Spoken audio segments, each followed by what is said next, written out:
Welcome friends, welcome back to the kitchen, welcome back to Sunday Morning and the Old Cookbook Show. We're going to do another recipe out of this cookbook. It's called the Canadian Cookbook. This one is from 1943. This one on the counter is from 1966. This was a gift from my grandmother to my mother in 66 when I was born. As a coincidence, Julie showed up in the household with exactly the same cookbook. They were ubiquitous. First published in 1923. First conceived as a school textbook for cookery, they quickly found their way into almost every household in Canada. Published consistently, I would call it a living cookbook.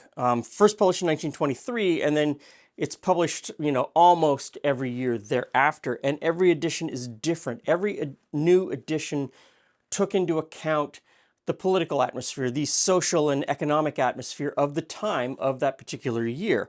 So you can see differences in boom and bust times. You can see differences in the ones printed during the Great Depression, during World War II, and so on and so forth. And when they get newer and into the 1960s, you see how they sort of embrace more convenient foods from the 50s and 60s. So almost none of the recipes in this book are in this book. Completely different and changed. They always reflected what was happening at the time. Today we're going to do something called the caramel square. We're going to start out with butter in the stand mixer and kind of get that softened together. Next we'll deal with our dry ingredients. So I've got some flour. To that I'm adding salt and baking powder, and we'll just give that a little bit of a stir. Butter's soft, so now we'll cream together the butter and white sugar. In that goes. This is the cookbook, really, this is the cookbook that I learned to cook from. That's the one that I always used when I was a little kid, learning to cook things like brownies and cakes and cookies and all that sort of thing. And still, some of my favorite recipes are from that book. Even though my tastes have evolved and changed over time, if I want to go back and have something from my childhood, I cook out of this book. It's been a while since we've used the copper bowl. Okay, we need to separate 2 eggs.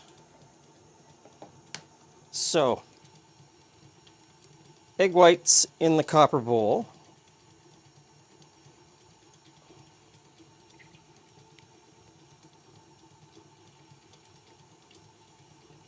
Egg yolks into the stand mixer. Okay, so we're going to set the egg whites aside. I've got some brown sugar and nuts. We're going to deal with that in a little while. Next into the mixing bowl is some vanilla. And we'll just let that mix in before we mix in the flour. Okay, flour a little bit at a time.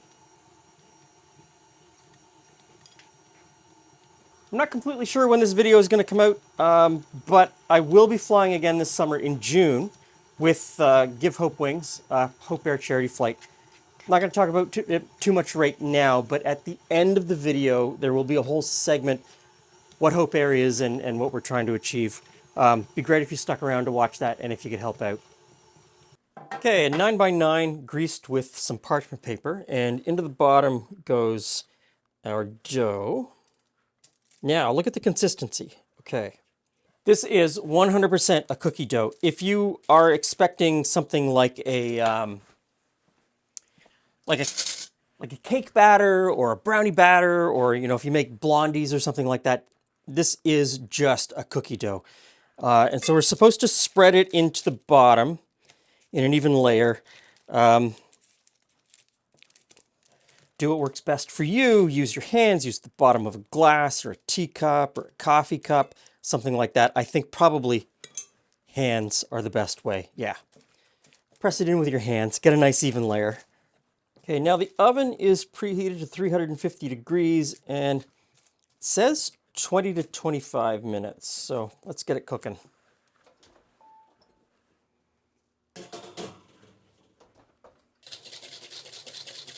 Okay, so there's about 10 minutes left on the base. I've already started whipping the egg whites. There's only 2, so there's not a whole lot to work with. All of these recipes where there's 2 egg whites are only 1 egg white, and you're supposed to stiffly beat it. There's really not much there. So do your best. I think we're pretty good. Now, brown sugar. That's a lot of brown sugar.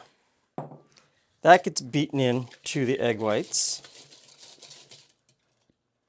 And chopped nuts. That's going to be good. So let's talk about this recipe for a moment. Recipe formatting has changed over time drastically.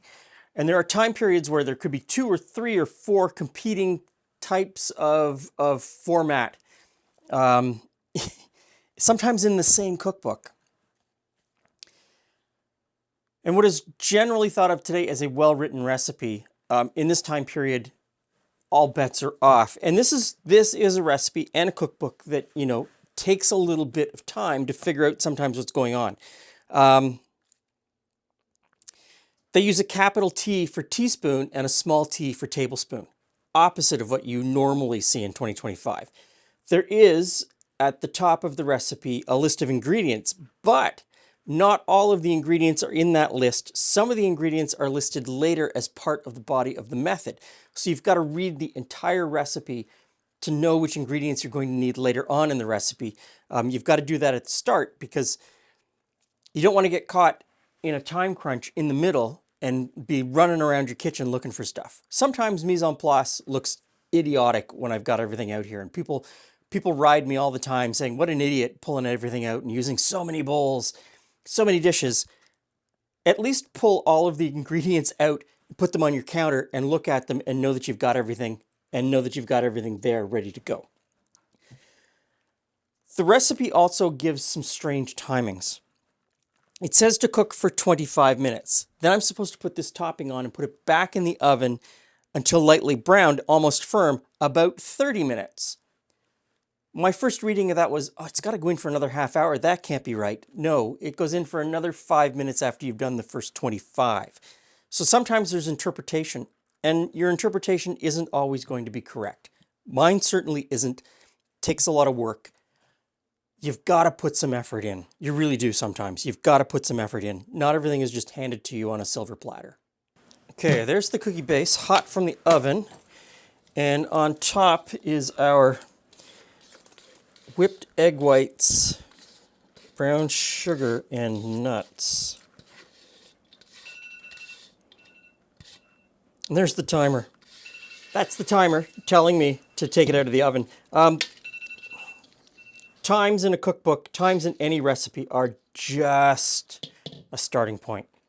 Don't take them literally. Everybody's oven is different. My oven here is drastically different from the oven that I have inside my house. So all of my cooking times vary depending on where I'm cooking. Okay, that's even on top. So this goes back in the oven for another 5 minutes.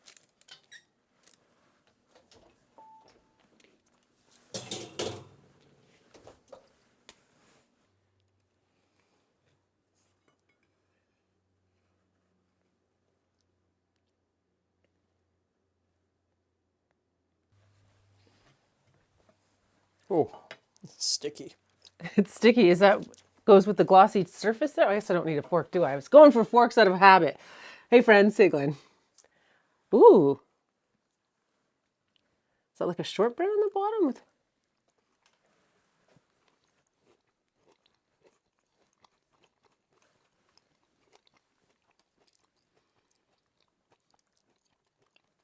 That's totally weird. I don't know what I was expecting, but it wasn't that. Sometimes I don't know what you're expecting either, Glenn. I mean, it is kind of because with the cookie bottom and the meringue top, it's kind of it's the difference between the is very different. Like you're usually expecting squares to have like chewy all the way through, but so the cookie bottom. So it's not a short bread, but it's adjacent in texture, kind of. Mm-hmm. And then the meringue topping is, it's a fluffy thing that you bite through quite quickly. But I like the flavor. The meringue topping is way sweeter than the cookie base. Oh yeah. Yeah. Oh yeah. But I'm okay with that. Now,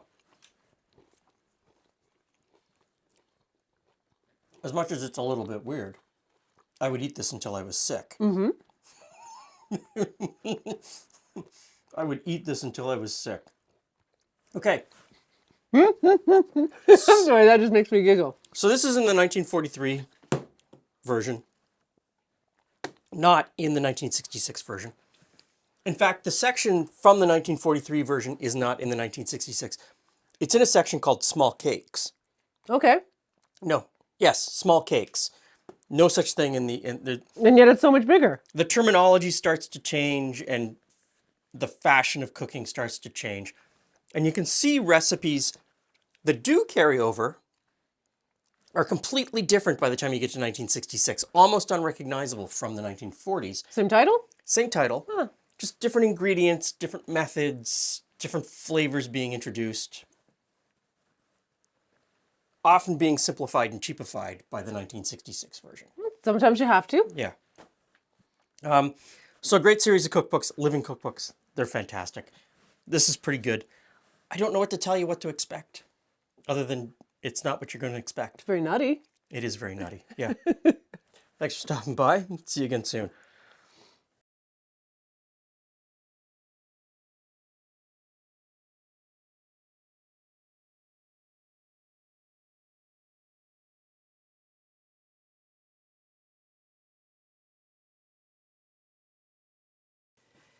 Hey everyone, thanks for sticking around to the end. Thanks for watching to the very end of the video, and thanks for watching this next little bit. Once again, in 2025, I am raising money for Hope Air and participating in the Give Hope Wings flight across Canada that both raises funds for the Hope Air charity, but also raises awareness in the various communities that we stop in, and in the wider community through you, that this service exists and that this need needs to be met. Hope Air is a charity that allows Canadians who need healthcare that is not available in their community to travel to the larger cities in Canada where that need can be met. Canada geographically is a massive country, and some communities are pretty far flung, and people end up having to drive 12, 14 hours to get to where the treatment exists that they need. And while healthcare in Canada is universal, any Canadian shows up at the door of the hospital, care is freely given. You have to get to the hospital, or you have to get where the treatment is administered. And for a lot of people, this can be a very difficult time in their life. They're juggling a lot of things. They may not have the financial resources to fly to Toronto and put themselves up in a hotel room for a couple of nights and meals and so on and so forth. And Hope Air is a charity that takes care of that, takes that burden away, takes that weight off of people's shoulders, and allows them to just get well. So my part in this is to raise awareness and to raise money. I work with other pilots who fly some of these people who are seeking treatment from smaller flying communities to larger centers like Thunder Bay, where they can get a commercial airliner that will take them to Toronto or Winnipeg, so on and so forth. And over the last couple of years, we've raised a lot of money for Hope Air. Last year alone, you donated around $40,000 to help out with this cause. I'm very grateful for that. I feel very blessed that we have created a community here on YouTube, amongst everything else that's going on in the world, where we can help people. So once again, I'm doing this. Once again, we're flying. I will be putting the itinerary down in the description box of the places we're going to be in early June, where you can stop in and we can meet. Also links to Hope Air Charity so that you can check them out, see what they do. And if you're moved to help, there will be a link to the fundraising page. For everyone who has given in the past, I thank you enormously. And everyone who is about to give, thank you.